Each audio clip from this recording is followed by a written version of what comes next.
दर की बात करो दरवेशा, बादशाह है कौनी भेसा। कहाँ कूच करे, कहाँ करे मुकामा। मैं तो पूछो ओ मुसलमाना। आइए आप तमाम श्रोता बंधुओं को कबीर नामा में स्वागत है। मेरा पाए लगी कबूल कीजिए।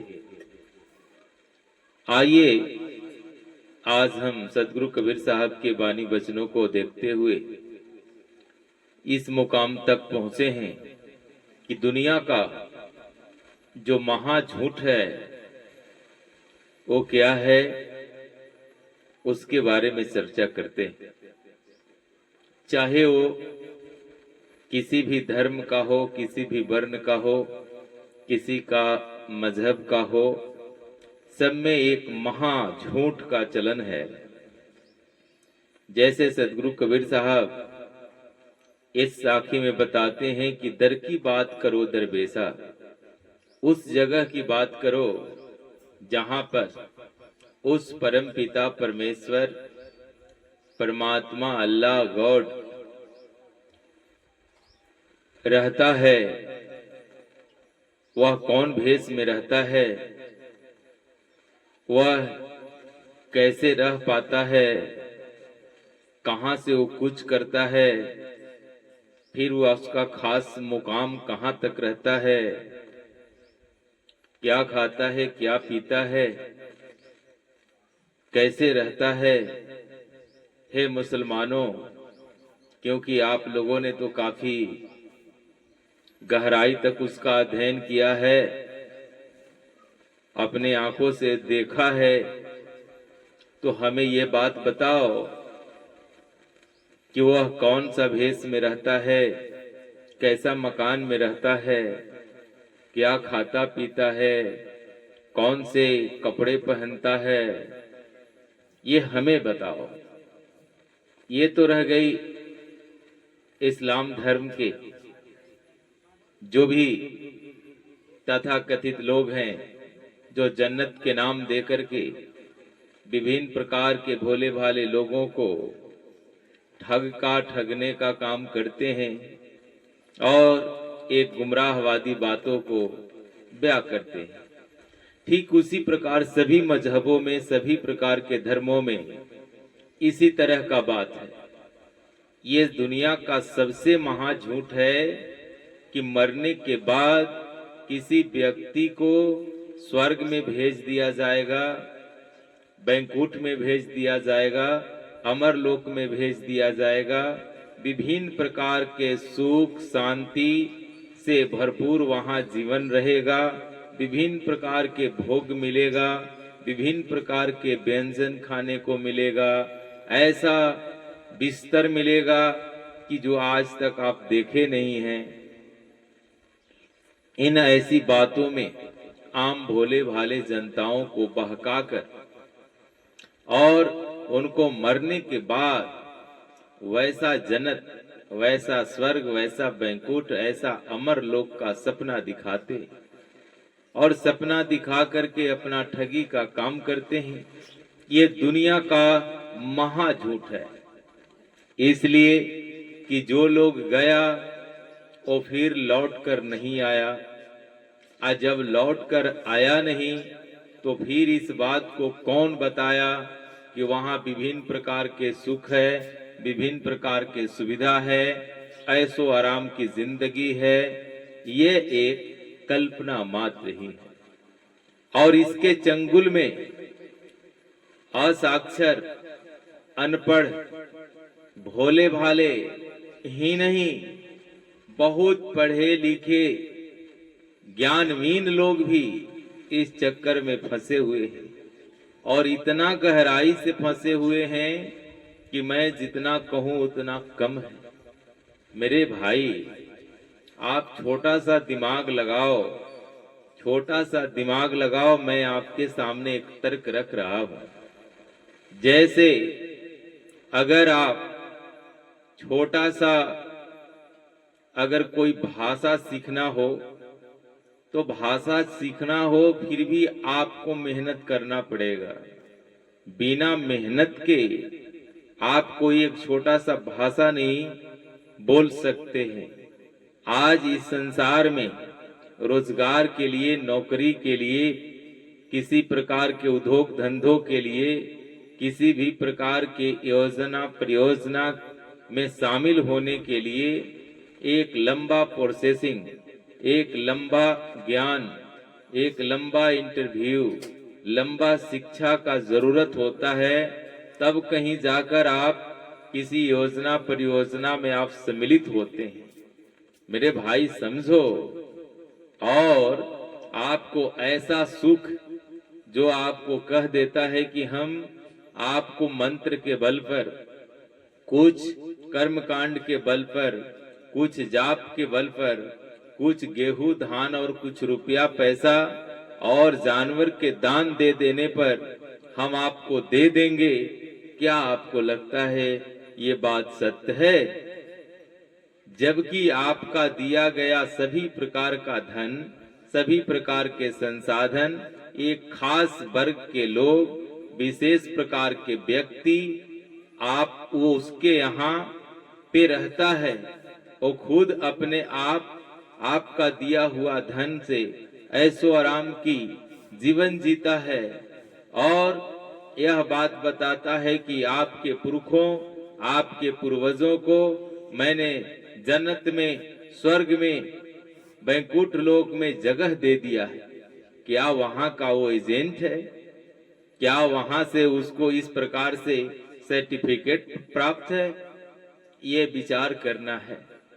इन तथाकथितों से बचने का सबसे सस्ता उपाय है कि अगर आप सदगुरु कबीर साहब के बातों और विचारों को अपने आप में फॉलो करते हैं, उनके बातों और विचारों को जानने समझने का प्रयास करते हैं और अपने जीवन में तर्क लाते हैं, यह नहीं कि आंख बंद करके और किसी बात और किसी विचार पर आप चलने के लिए तैयार हो जाते हैं, तब तक आपको कोई बात समझ में नहीं आएगा।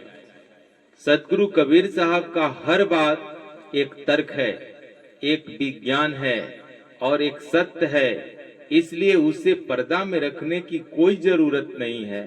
आप उनके पद को खोल खोल कर देखिए, समझिए, बुझिए, तो आपको खुद पता चल जाएगा कि सदगुरु कबीर साहब ऐसे ढोंग के प्रति तो उन्होंने बिगुल बजाया, डंका बजाया, घोर विरोध किया। भला वो ऐसा काम क्यों कर सकते हैं? लेकिन आप और भोले भाले जनता को कुछ खास लोगों ने गुमराह किया है। पूजा के नाम पे, पाठ के नाम पे, विभिन्न प्रकार के और ऐसी व्यवस्थाओं से कि मैं आपको खूब बढ़िया स्वर्ग में भेज दूंगा, खूब बढ़िया निजात दिला दूंगा, निजात दिला करके बहुत कुछ कराने का प्रयास करूंगा। लेकिन यह केवल झूठ है और झूठ के सिवा और कुछ है नहीं। इसलिए इस बात को समझिए, जिस पे आप कहते हैं कि कृपा को बरसा देंगे, और कृपा बरसाने वाला अगर आपकी कृपा न हो तो उसका भोजन भी नहीं चलेगा, उसका बंगला गाड़ी सब समाप्त हो जाएगा। इसलिए इस बात को सोचना होगा, समझना होगा, विचारना होगा। ये दुनिया का महा झूठ है, और झूठ पे झूठ, किसी के भविष्य के ज्ञाता, हम किसी के भविष्य जानते हैं। अरे मेरे भाई, जब आप किसी के भविष्य जानते हो तो एक बार ही बता दो कि बस ये दुनिया कब तक रहेगा और फिर क्या क्या करना है। लेकिन छोटा छोटा जब किसी प्रकार के अपरिहार्य एकाएक कोई घटना घट जाता है, तब पर भी तुम लोगों को पता नहीं चलता है। क्यों? जब सब तरह के भविष्य को आप जानते हो तो फिर ऐसा क्यों हो जाता है? जैसे अमूमन हम इस बात को देखते हैं कि हमारी जो परंपरा है, परंपरा के अनुसार उन्हीं के द्वारा जो बनाया गया है, शादी विवाह में हम देखते हैं खूब बढ़िया से किसी खास व्यक्ति के द्वारा लगन निश्चित होता है, दिन निश्चित होता है और देखा जाता है कि उसी लगन के दिन, उसी निश्चित दिन किसी गाड़ी का दुर्घटना हो जाता है और उसमें जो लगनी व्यक्ति है उसका भी निधन हो जाता है। क्या भाई, आपने देखा, आपने ही इस तिथि को बनाया, फिर ऐसा क्यों हो गया? फिर जीवन में देखा जाता है कि उसके जीवन में बहुत से दाम्पत्य जीवन, जैसे शादी ब्याह हुआ तो फिर अनेक प्रकार के मारपीट, हलचल, यहाँ तक कि तलाक का भी नौबत आ जाता है। तो क्या आपके ये भविष्यवाणी में नहीं था? जब भविष्यवाणी में था तो ऐसा लगन क्यों बनाया? क्यों बनाया? क्या ये दिखाई नहीं दे रहा था? ये सब दुनिया के महा झूठ है। गाड़ी जब आप लेते हैं, गाड़ी आप लेते हैं, खूब बढ़िया से पूजा पाठ, नाना प्रकार के लड्डू चढ़ाते हैं, मेवा चढ़ाते हैं, नारियल तोड़ते हैं, तो क्या उस गाड़ी से अब कभी किसी प्रकार का घटना दुर्घटना तो नहीं होगा ना? क्या इसका गारंटी लोगे? तो आपने सुना होगा अभी नया ही गाड़ी आ रही थी, तब तक एक्सीडेंट हो गया, वो भी मारे गए।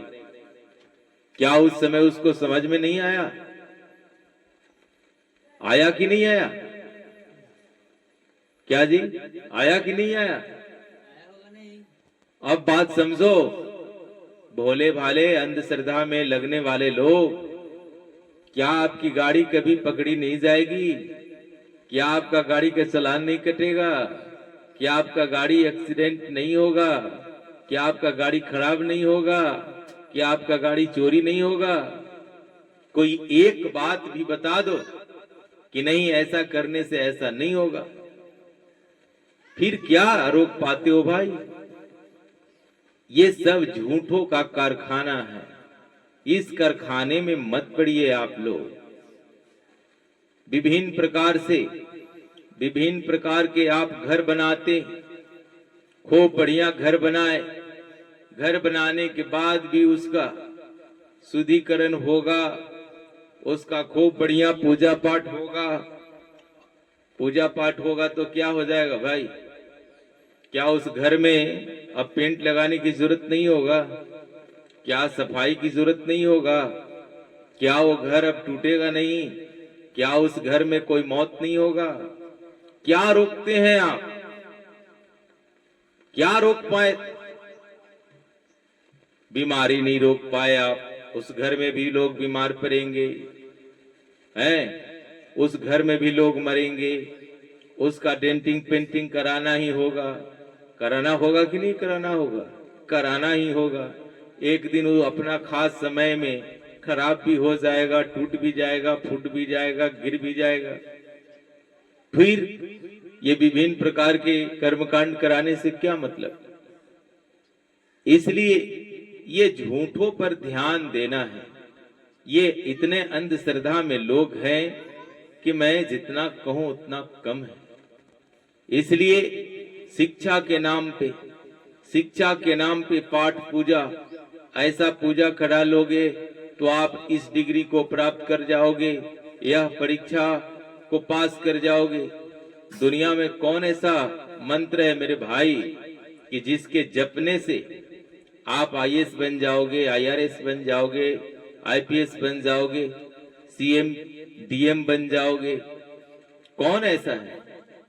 तो अगर ऐसा ही मंत्र है तो फिर एक ही बात पढ़ा देता गांव गांव में कि बस ये मंत्र है, स्कूल कॉलेज यूनिवर्सिटी जितने भी हैं सबको बंद कर दो, बस वही मंत्र का जाप करो, बस कलेक्टर डीएम सीएम पीएम सब वरिष्ठ सब बन जाओ। कौन ऐसा मंत्र है? ये इस दुनिया का सबसे झूठ बात है। इसलिए आप एविडेंस की बात करिए। जब तक आपके पास एविडेंस नहीं रहेगा, एविडेंस पर आप नहीं चलेंगे, जब तक आप तर्क नहीं करेंगे, तब तक आपका जीवन सफल नहीं होगा। इसलिए सदगुरु कबीर साहब के बातों और विचारों पर चलने का प्रयास कीजिए। सदगुरु कबीर साहब एक तर्कवादी थे और सत्यवादी थे। उन्होंने जो भी कहा वो अपने ज्ञान से सही बात को समझाने का प्रयास किया। उन्होंने ढोंग, पाखंड और कुरीतियों के खिलाफ पूरे दुनिया में अपना डंका को बजाया। और आप सदगुरु कबीर साहब के जानकर, मानकर, समझकर उनके रास्ते पर चलने का प्रयास करते हैं, फिर भी अगर आप ढोंग में, पाखंड में, कुरीति में, अंधश्रद्धा में और बिना देखे, बिना समझे किसी गुरु पर आप विश्वास कर लेते हैं, यह सबसे बड़ी दुख की बात है। इसलिए अपने आप को आप सोचिए, अपने आप में विचार कीजिए और ईश्वर के नाम पे, अल्लाह के नाम पे, परमात्मा के नाम पे किसी दूसरे प्रकार के एक एजेंट को तैयार मत कीजिए। आप अपना काम स्वयं कीजिए। एजेंट आपके धन को खाएगा, आपके समय को बर्बाद करेगा, आपके प्रतिष्ठा को हनन करेगा।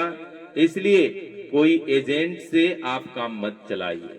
इसलिए आप सदगुरु कबीर साहब के राही हैं। सदगुरु कबीर साहब का जो बात है वो ढोंग, पाखंड और खासकर ब्राह्मणवाद के खिलाफ है।